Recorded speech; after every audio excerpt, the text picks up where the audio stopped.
Hi, I'm Lenny. And you? Hi. Me? I'm Julian. Hey, they're all playing and you're sitting over here all on your own. Why? Oh, I'm not allowed to play, and I can't, I don't even want to. Do you know what? Why don't you just tell me exactly what's wrong with you, okay? Well, you see, I've got diabetes. It started a few days ago. I was really thirsty all of a sudden. I didn't really notice it. My mummy was wondering why I had to go to the toilet so often.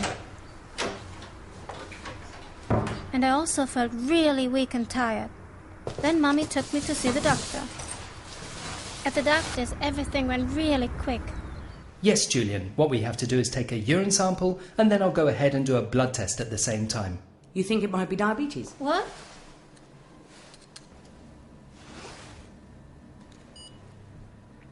Yes, Julian, I really think you do have diabetes, as your mother correctly assumed just now. What does that mean for Julius, and what do we have to do? Well then, firstly we'll have to get his body to adapt to the changes. You see, he's been lacking insulin for some time. How long for, we'll see from his HbA1c values, which you could say are something like an average of your blood glucose levels over the last 3 months. What's important now is to adapt your dosage of insulin to your blood glucose level, so that you can live a normal life. Will everything have to change then? Yes and no. You'll learn all about it as his body is making the adjustments. And now you're really frightened, aren't you? I am. I don't understand it, and I just don't want it.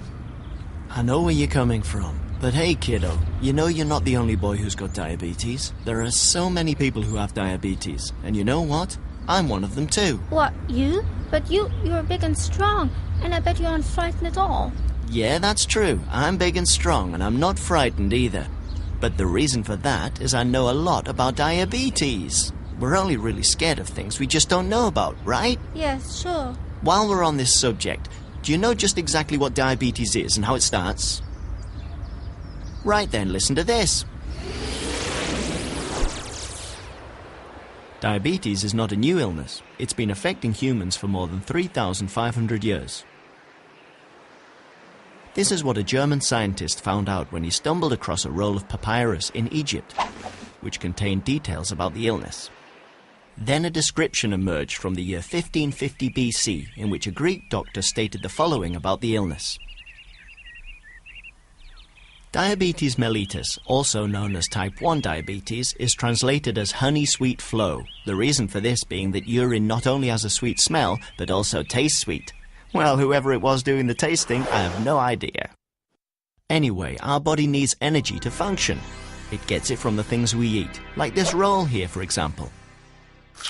Carbohydrate is the word used to cover all types of sugar in the foods we eat. In our stomachs, carbohydrate from the roll is broken down into glucose. It gives the body the energy it needs. Then the glucose swims with our blood to all the cells around the body, especially to our muscles. The glucose needs a key to get into our muscles. This key is called insulin. Insulin is created in the pancreas and sent out whenever we eat something. Glucose, or the energy our muscles need, can only get into the muscles with the help of insulin. If someone has diabetes, then their body produces very little or no insulin at all. Because of that, glucose stands no chance of getting into the muscles. You feel worn out, thirsty, and the body tries to flush out all the excess glucose. That's why we have to go to the toilet so often. Only 8% of people who have diabetes have type 1 diabetes mellitus. Most people get type 2 diabetes mellitus. What's the difference?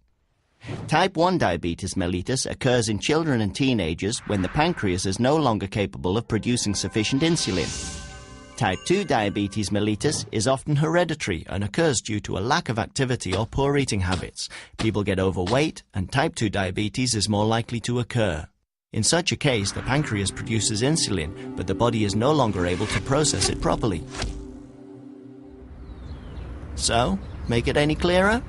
Yes, it does. And with the insulin I'll be getting, things will be almost like before, won't they? That's right. So there's no need for you to be frightened when you're going to the doctors either. So, Julian, you must have heard a great deal about diabetes by now. I'd like to explain a few things to you. So, your body's short of... Insulin. Insulin. Exactly. And we've got to find a way to get this insulin inside your body. Are there different treatment methods? Yes. First of all, there's this pen. It works just like an injection. It's got a really fine needle at the front and an adjuster wheel at the back. And using this adjuster wheel, you can set precisely the amount of insulin you want to inject. There's long-lasting insulin, which provides you with a basic dosage for the entire day. There's also short-acting insulin.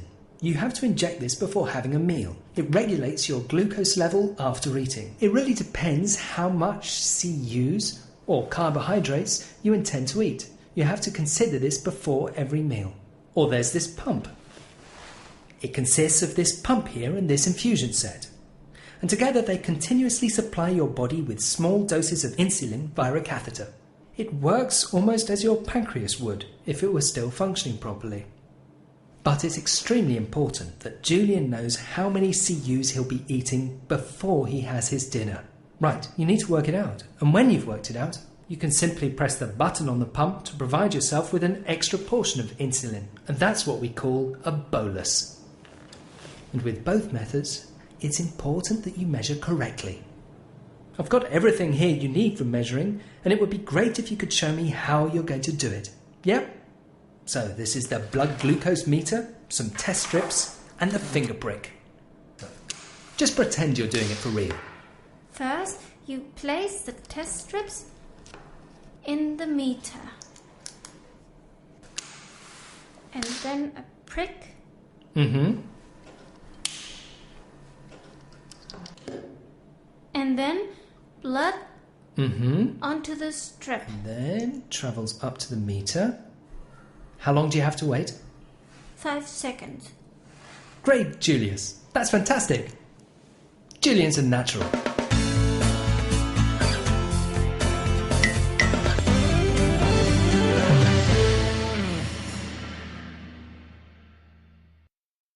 In the first film, there was a lot of information on diabetes. We've seen that insulin is not produced by the body. That's why glucose, which is what all the cells and muscles really need, is not able to be used there. Everyone with type 1 diabetes has a pancreas that does not produce insulin. However, there are good therapies which can replace the missing insulin and to help us have normal lives. The more we know about diabetes, the less worry this condition will be for people that deal with it every day. And always remember this: you're not alone. I can name many other kids and adults with type 1 diabetes. And there's me too, Lenny. Let's take a look at everyday life and diabetes situations. To start, I'd like to show you how our pancreas used to work when things were going well overall, right? Then I'd like to show how the individual therapies and the replacement insulin can be used best. This information is very important for finding a therapy option you like. This choice taking depends on you. Best if you decide how to treat your diabetes with the doctor.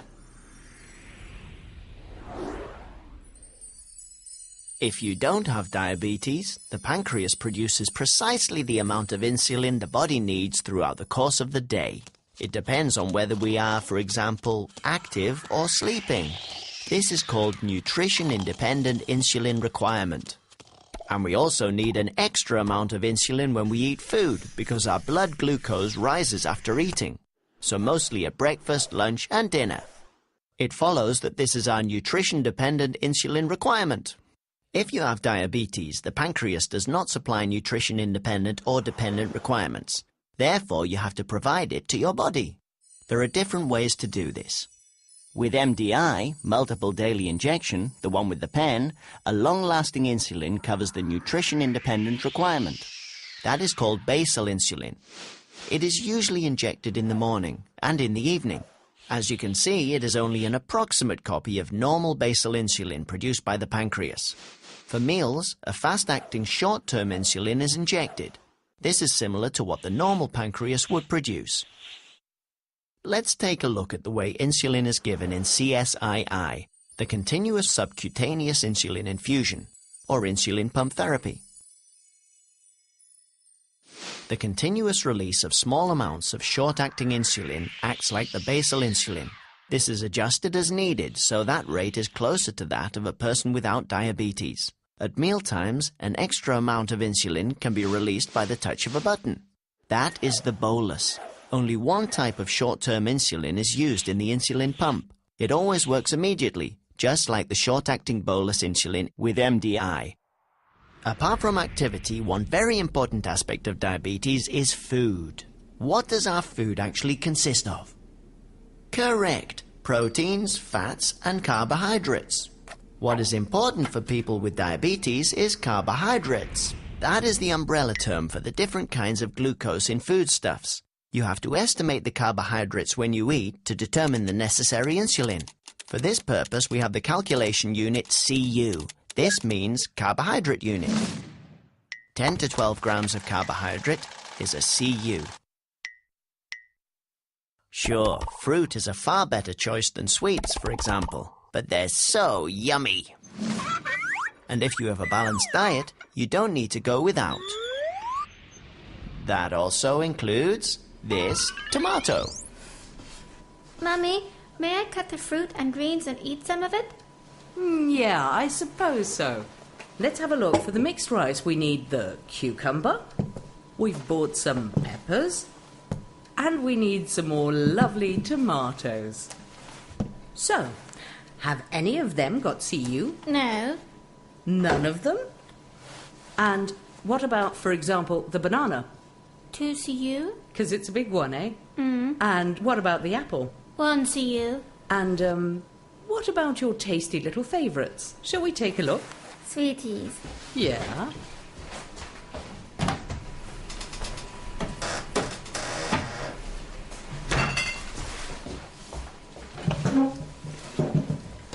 That's a chocky bar. How many for it? 1 CU? Yeah, that's true. And the pudding? Oh, I've forgotten. So let's take a little look at the CU table, okay? And what's it say? 1.5 CU. Super! But not until after your meal. Some sweet things have a lot of carbohydrate, just like pizzas, chips, and spaghetti. However, there are also lots of foods which don't contain any carbohydrate at all. They include meat and sausage, eggs, cheese, and many different types of vegetables. Very important before eating, and when playing or doing sport, is blood glucose measurements. People with diabetes should always have a meter with them. Jules, time for food. Don't forget to test. I'm in the middle of it. Oh, and don't forget to wash your hands. Already done. Good.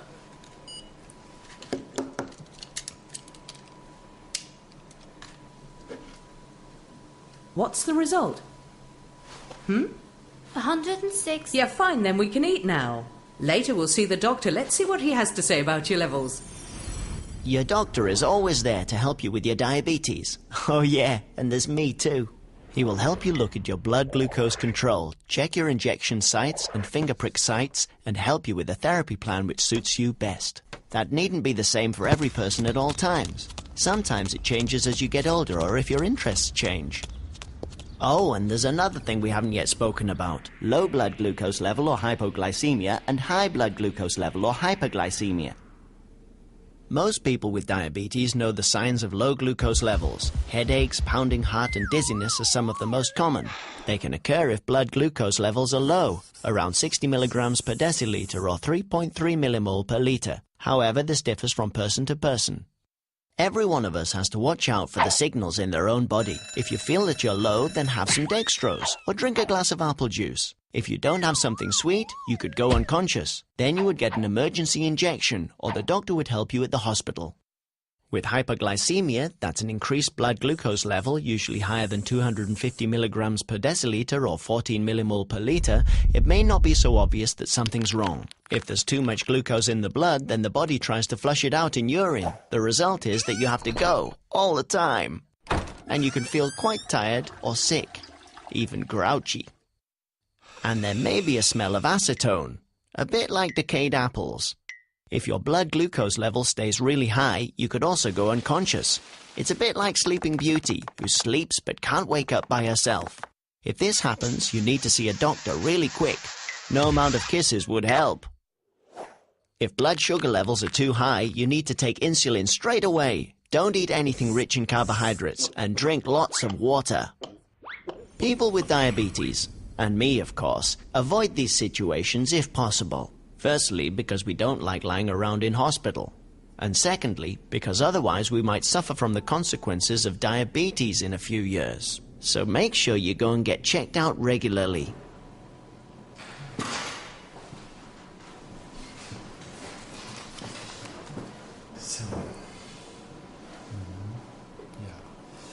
Good. The levels are naturally erratic, but that's quite normal for a little bit...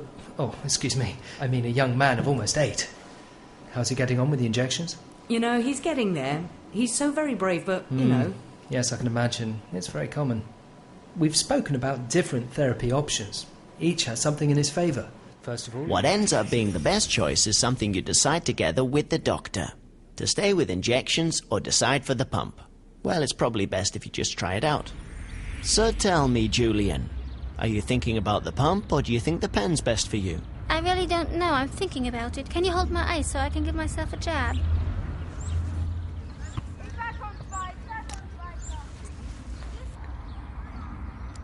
Yeah, I've got a pump, so I have to give a quick bolus for my ice.